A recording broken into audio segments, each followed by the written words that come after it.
12:01. A partir de este momento, las informaciones que son noticia toman el protagonismo. Comienza Informe RCR. Muy buenas tardes, sean bienvenidos a este su Informe RCR en su emisión meridiana. Trabajaremos para ustedes en la gerencia general de la estación, Jaime Nestares, en la gerencia de producción Wilix Arcaya, en la coordinación y producción de este espacio, Génesis Rodríguez y Mario Villarreal, en los controles, mi queridísimo Gregorio González, y frente al micrófono, Helen Machado. Recuerden que nos pueden seguir a través de nuestras distintas plataformas digitales, en Twitter, @RCR750, en nuestra página web, rcr750.com, la radio que se ve, y en nuestro canal en YouTube, RCR750. 12:02. De inmediato comenzamos con las noticias más destacadas del momento. El presidente de Estados Unidos, Joe Biden, aseguró el miércoles que Nicolás Maduro es más que un dictador en estos momentos, en el marco de una multitudinaria rueda de prensa con motivo de su primer año de mandato. He pasado mucho tiempo en Sudamérica y en Latinoamérica. Estoy en estrecho contacto con los líderes de los países en Sudamérica, aseguró Biden al ser cuestionado sobre el asunto, y además agregó que a su parecer Estados Unidos está yendo en la dirección correcta con relación a la región. En otras noticias, en Venezuela no hay posibilidades ni voluntad política de juzgar los posibles crímenes de lesa humanidad cometidos en nuestro país, tal y como lo aseguró este jueves el defensor de derechos humanos y experto en derecho penal militar Omar Moratosta. El jurista se mostró convencido que habrá avances en la investigación que adelanta la Fiscalía de la Corte Penal Internacional, luego de que concluyan los 3 meses otorgados al Estado venezolano para que aporte documentación sobre los casos que forman parte del expediente sobre Venezuela, a pesar de las maniobras del régimen de Nicolás Maduro para aparentar que intenta hacer justicia. Bueno, ciertamente, mira, lo que no se ha hecho en mucho tiempo no se va a hacer ahora. Además que es evidente que en la estructura de los poderes públicos que controla el régimen, secuestrado por el régimen, pues en ningún momento va a llegar a establecer decisiones ajustadas a derecho en esos casos. Se ha aperturado, digamos, de una manera muy violenta, muy rápida, tratando de agilizar ciertos procesos, de procesar a ciertas personas para tratar de dar en apariencia a la comunidad internacional y en especial a la ONU en la figura de la Corte Penal Internacional que se está haciendo, digamos, esa labor. Es lo que yo dije en aquella oportunidad. Esto es una suerte de huir hacia adelante para tratar de evitar precisamente que intervenga la Corte en la investigación de estos crímenes de lesa humanidad. Entonces sí, ciertamente les va a resultar difícil. En cuanto al plazo, bueno, todo apunta a que Karim Khan pretende ser lo más transparente con este asunto y respetando, digamos, el debido proceso. En palabras de Moratosta, es inverosímil que los altos funcionarios civiles y militares en Venezuela desconocieran los posibles delitos de lesa humanidad que investiga la Corte Penal Internacional en nuestro país. Por lo tanto, no tiene dudas que las acciones de la cadena de mando serán sometidas a indagación en esa instancia judicial. Tiene que abarcar la cadena de mando, porque se tiene que establecer en casos como estos quién dio la orden, si tenía conocimiento o no, y si podía impedirlo y no lo hizo. Porque en estas cosas, como en muchas otras, se peca por acción o por omisión.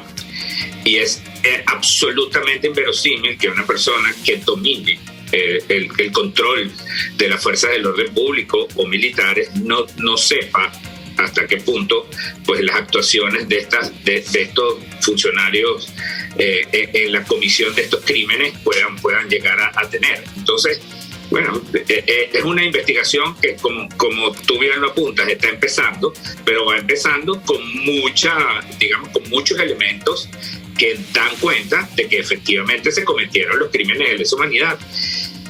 Lo que tenemos que entender en esto es que estos procesos son lentos, muy lentos. La justicia internacional lamentablemente es así y tiene que avanzar y cumplir ciertas etapas para garantizar el debido proceso, para garantizar pues también que se haga una investigación profunda de los hechos. En otras noticias, la expresidenta de la Corte Suprema de Justicia, Cecilia Sosa Gómez, pidió a los organizadores del referéndum revocatorio contra Nicolás Maduro aclarar los términos de la iniciativa en vista de que una consulta más allá del 2022 le permitiría a la actual vicepresidenta del régimen, Delcy Rodríguez, terminar el mandato presidencial que está siendo usurpado en nuestro país. No hay ningún pronunciamiento por parte del Consejo Nacional Electoral de haber iniciado el proceso del referéndum revocatorio, por más que ellos digan que van a elaborar un cronograma para la recolección de estas voluntades, con lo cual me está diciendo que las normas no van a cambiar. Yo creo que eso es un punto muy importante y que constituye una pared para generar en la población una expectativa cierta de que el referéndum revocatorio va a tener lugar en el año 2022 y va a ser efectuado ese referéndum revocatorio en el 2022, porque de lo contrario no tiene ningún impacto que nosotros vayamos a un revocatorio para elegir o para que quede en ejercicio de funciones presidenciales o quien desempeñe para ese momento el cargo de vicepresidente. Entre tanto, los adultos mayores protestaron el miércoles en Caracas para exigir al régimen de Nicolás Maduro un ajuste en las pensiones que se ubican por debajo de los $2 al mes, tal y como lo denunció el presidente de la Asociación de Jubilados y Pensionados del Instituto Venezolano de Seguros Sociales, Carlos Julio Rivera.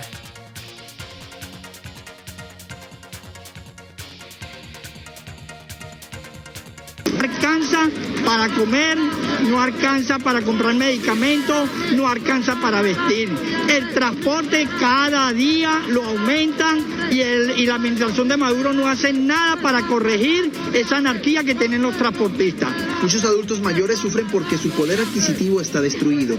La mayoría trabajó más de 30 años para el Estado y su calidad de vida se encuentra deteriorada. En este momento la canasta básica ya pasó los $400 y nosotros estamos condenados a una pensión de 7 bolívares. En otras noticias, un grupo de venezolanos denunció en redes sociales que se encuentran varados en el aeropuerto internacional El Dorado de Bogotá, en Colombia, luego que les impidieran subir a un vuelo con destino a México. Cabe recordar que a partir del 21 de enero los venezolanos necesitarán visa para entrar como turistas a territorio mexicano, una medida que intenta reducir la migración hacia Estados Unidos. La secretaria de la Gobernación mexicana aseguró a principios de año que entre enero y septiembre de 2021 el tránsito irregular proveniente de Venezuela aumentó más del 1000% en comparación con el mismo periodo en los 5 años previos. De acuerdo con la información difundida el miércoles en Twitter, se trata de un grupo conformado por más de 50 venezolanos que denuncian que la aerolínea Gingo les impidió el abordaje para seguir su viaje a México. Si yo compré un boleto, el supuesto me lo vendieron estamos en la esquina, ella dice que sí, que no dio que no. Mira, empieza a grabar el video que no nos quieren dejar abordar, que habemos más de 50 venezolanos. Por parte de los empleados. Hoy 19 de enero no nos están dejando abordar en el aeropuerto de México, de aquí de Bogotá, no nos están dejando abordar. Actos de xenofobia por parte de sus empleados. Con la línea Wingo. Y en materia internacional, un muerto y otros 5 personas resultaron heridas dejó el saldo hasta el momento de la explosión de un carro bomba en la noche de este miércoles en Saravena, en el departamento de Arauca, en Colombia.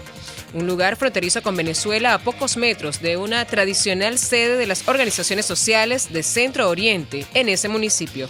Las mismas organizaciones alertaron no solo sobre la fuerte explosión de una camioneta blanca hacia la medianoche, sino el sonido de ráfagas de disparos justo al frente del Instituto Colombiano Agropecuario y la corporativa Cortransaret.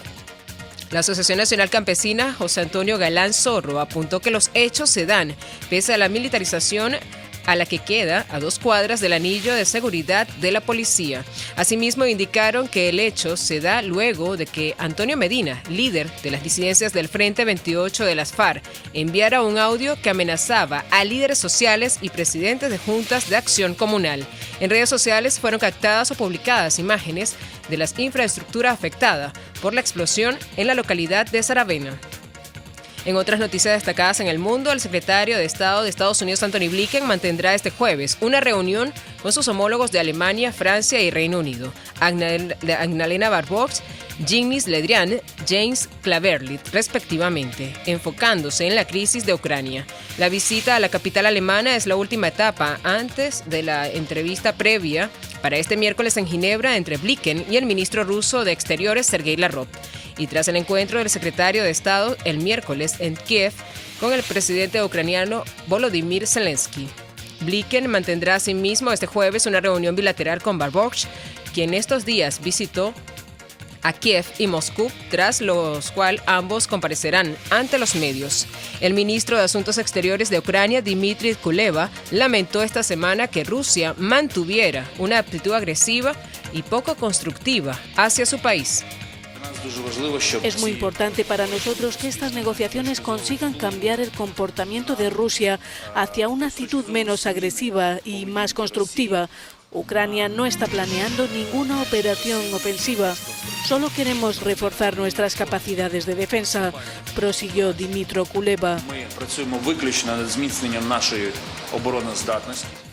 Rusia espera una respuesta por escrito el viernes en Ginebra con garantías de seguridad para evitar la expansión de la OTAN y el emplazamiento de armas ofensivas hacia sus fronteras. Creo que no existe un riesgo de que se inicie una guerra a mayor escala en Europa o en cualquier otro lugar. Ni queremos ni llevaremos adelante ninguna acción de carácter agresivo.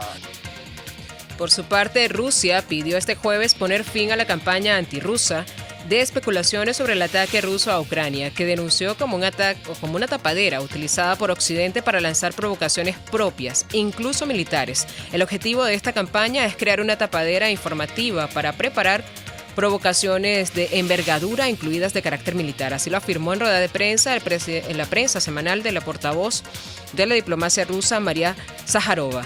La diplomática rusa agregó además que solo en los últimos meses Estados Unidos ha enviado a Ucrania 30 sistemas antitanque Javelin y 180 misiles para estos, y que según informaciones de prensa planea proporcionar próximamente al gobierno de Kiev armamentos por un valor de $30 millones.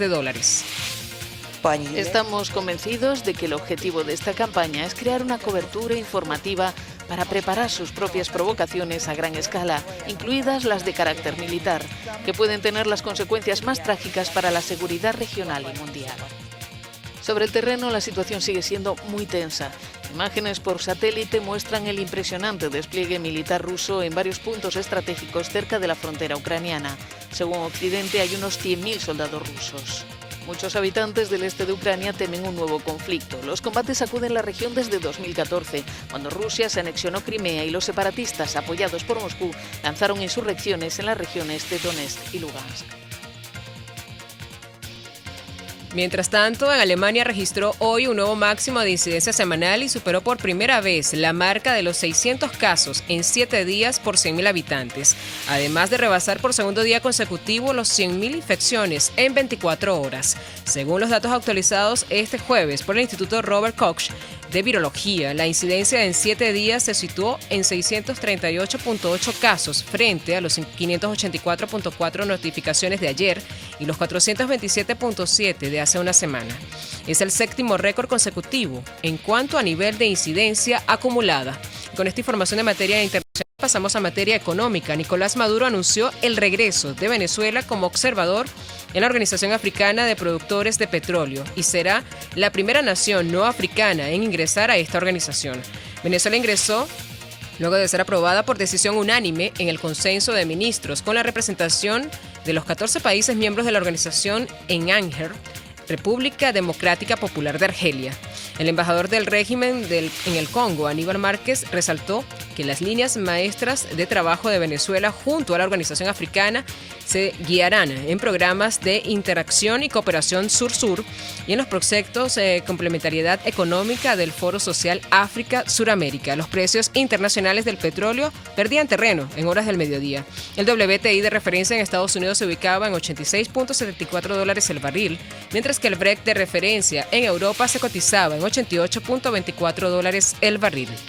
Y en materia deportiva, El japonés Taro Daniel, criado tenísticamente en Valencia, se convirtió en el hombre de la cuarta jornada del Millwall Park después de acabar por un triple 6-4 con el británico Andy Murray en la segunda ronda del Abierto de Australia. Y así finalizamos nuestro segundo compacto informativo del día de hoy. Los invitamos para que sigan con más de la programación de su RCR.